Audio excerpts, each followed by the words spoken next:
آپ ذرا دوبارہ آتے ہیں اسی طرف۔ اللہ تعالیٰ نے ہر دور، ہر صدی، ہر زمانے کے اندر نبی بھی بھیجے، رسول بھی بھیجے، ان کو قومیں بھی دیں، ان کو امتیں بھی پیش کی، لیکن سب سے آخر میں جب آخر الزمان حضرت محمد مصطفیٰ صلی اللہ علیہ وسلم تشریف لائے تو اللہ رب العزت نے میرے نبی کی امت کو یعنی ہم کو مخاطب کرتے ہوئے اللہ نے فرمایا کنتم خیر امہ، کہ امتیں تو سارے نبیوں رسولوں کے پاس آتی رہیں، لیکن یہ جو آخری نبی کی آخری امت ہے، فرمایا یہ سب سے بڑھ کر ہے، اخرجت للناس، جو لوگوں میں سے نکالی گئی ہے، یہ سب سے بڑھ کر ہے۔ باری تعالیٰ آخری نبی کی آخری امت کو جو سب سے زیادہ عزت انہیں دی ہے، سب سے زیادہ مقام جو دیا ہے، سب سے زیادہ عزت جو دی ہے، اس کی وجہ کیا ہے، اس کا سبب کیا ہے، اس کے پیچھے ریزن کیا ہے، اس کی لاجک کیا ہے؟ تو اب ذرا سنیے اللہ رب العزت نے کیا فرمایا۔ اللہ رب العزت نے اس لاجک اور اس ریزن کو بیان کرتے ہوئے، اس وجہ کو بیان کرتے ہوئے فرمایا وہ وجہ یہ ہے قومیں بھی پہلے بھی آئی تھیں اور امتیں پہلے بھی آئی تھیں، لیکن وہ یہ کام نہیں کرتی تھیں جو کام میں نے تمہارے ذمہ عائد کیا ہے۔ باری تعالیٰ وہ کام کیا ہے؟ تو اللہ کا قرآن بولا وہ کام یہ ہے تأمرون بالمعروف، تم لوگوں کو نیکی کی طرف بلاتے ہو، لوگوں کو نیکی کی دعوت دیتے ہو، لوگوں کو بھلائی کی طرف، خیر کی طرف، اچھائی کی طرف، نیک کام کی طرف، کامیابی کی طرف بلاتے ہو، وَتَنْهَوْنَ عَنِ الْمُنْكَرِ، اور جہاں برائی ہوتی دیکھتے ہو تو لوگوں کو برائی سے روکتے ہو، برائی سے منع کرتے ہو، برائی، بدکاری، بے حیائی، فحاشی، عریانی، شریعت کی خلاف ورزی سے تم لوگوں کو روکتے ہو۔ یہی وجہ ہے کہ اللہ تعالیٰ نے تمہاری اس عادت کی وجہ سے، تمہارے اس کام کی وجہ سے، تمہاری اس ذمہ داری کی وجہ سے اللہ رب العزت نے تمہیں ساری سابقہ قوموں سے بڑھ کر مقام دیا۔ اب حاضرین گرامی، آج ہم میں سے کتنے ایسے لوگ ہیں جو اس ذمہ داری کو نبھا رہے ہیں؟ تو حاضرین گرامی ہے کہ دین اسلام کے اندر اس کام کو امر بالمعروف، اس کو کہتے ہیں امر بالمعروف اور نہی عن المنکر، یعنی نیکی کی طرف لوگوں کو بلانا، خیر کی طرف، بھلائی کی طرف، اچھائی کی طرف لوگوں کو دعوت دینا اور برائی سے روکنا، امر بالمعروف اور نہی عن المنکر اسے کہتے ہیں۔ پہلے خلیفہ اول امیر المومنین حضرت سیدنا ابو بکر صدیق، سب کہتے ہیں رضی اللہ تعالی عنہ، آپ نے جس وقت خلافت کا منصب سنبھالا اور آپ نے سب سے پہلا جب خطبہ دیا، اب ذرا سماعت توجہ سے کیجیے گا، آپ نے پہلا جب خطبہ ارشاد فرمایا،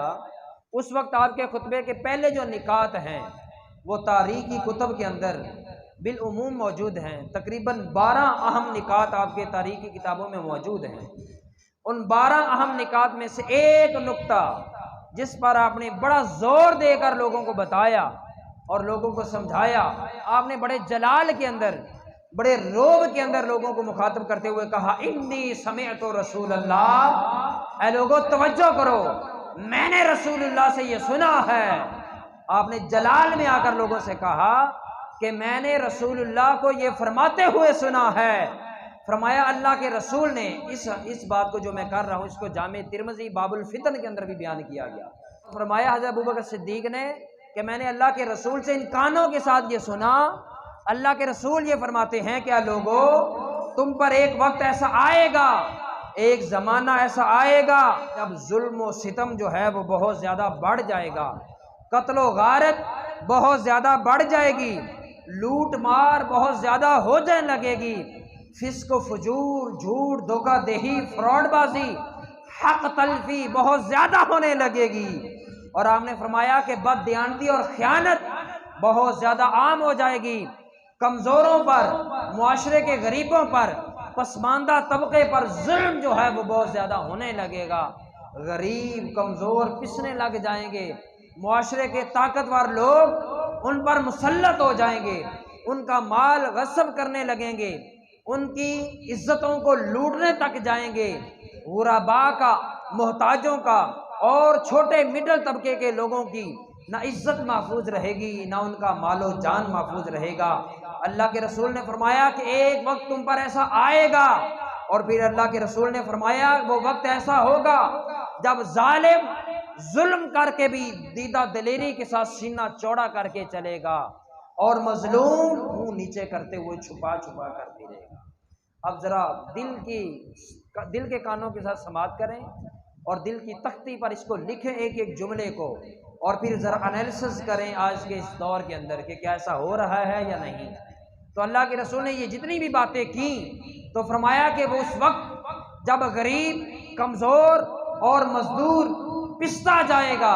اس کا حق بھی چھینا جائے گا، اس کی عزت پر بھی ڈاکہ ڈالا جائے گا، اور اس پر ظلم و ستم بڑھ جائے گا، معاشرے کے مضبوط اور طاقتور لوگ اس پر مسلط کر دیے جائیں گے۔ اللہ کے رسول نے فرمایا فَلَمْ يَأْخُذُوا عَلَىٰ يَدَيْهِ، فرمایا پھر ایک وقت آئے گا کہ ظالم کا ہاتھ روکنے والا کوئی نہیں ہوگا، برے کو برا کہنے والا کوئی نہیں ہوگا، ظالم کو ظالم کہنے والا کوئی نہیں ہوگا، خائن کو خائن کہنے والا کوئی نہیں ہوگا، بد کردار کو بد کہنے والا کوئی نہیں ہوگا، شرابی کو شرابی کہنے والا نہیں ہوگا،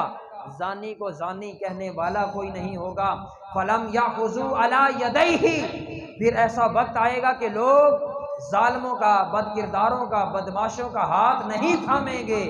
اللہ کے رسول نے فرمایا کہ اے لوگو، والذی نفسی بیدہ، محمد، اس رب کی قسم جس رب کے قبضہ قدرت میں میں محمد کی جان ہے، اگر تمہاری زندگی کے اندر وہ وقت آ جائے جب یہ سب کچھ ہونے لگے جو میں تمہیں بتا رہا ہوں، اس وقت تم پر یہ لازم ہے کہ تم نیکی کی دعوت دینا، لوگوں کو برائی سے روکنا، ظالم کو ظالم کہنا، برے کو برا کہنا، شرابی کو شرابی کہنا، زانی کو زانی کہنا، خائن کو خائن کہنا، بد کردار کو بد کردار ڈکلیئر کر دینا۔ فرمایا اگر تم لوگوں نے ایسا نہ کیا،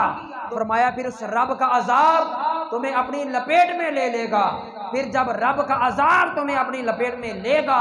اس وقت تمہاری حالت یہ ہوگی کہ سمجھ بھی نہیں آئے گی اور تمہیں گمان بھی نہیں ہوگا کہ عذاب ہم پر کیسے کیسے آ رہا ہے۔ اگر وضاحت کی جائے تو اللہ کے رسول فرمانا یہ چاہتے ہیں کہ تم پر عذاب کبھی مصیبت، کبھی پریشانی، کبھی تکلیف کی شکل میں آئے گا، کبھی تم پر عذاب کسی مہلک مرض کی صورت میں آئے گا، کبھی تم پر عذاب لا علاج بیماریوں کی صورت میں آئے گا، کبھی تم پر عذاب خیر و برکت کے اٹھ جانے پر آئے گا، کبھی تم پر عذاب رزق کی تنگی کی صورت میں آئے گا، کبھی تم پر عذاب گھروں کے اندر لڑائی جھگڑے فسادات ہونے کی صورت میں آئے گا۔ اللہ کے رسول نے فرمایا یہ اس لیے ہوگا کہ تم لوگوں کو نیکی کا حکم دینا چھوڑ جاؤ گے، لوگوں کو برائی سے روکنا چھوڑ جاؤ گے۔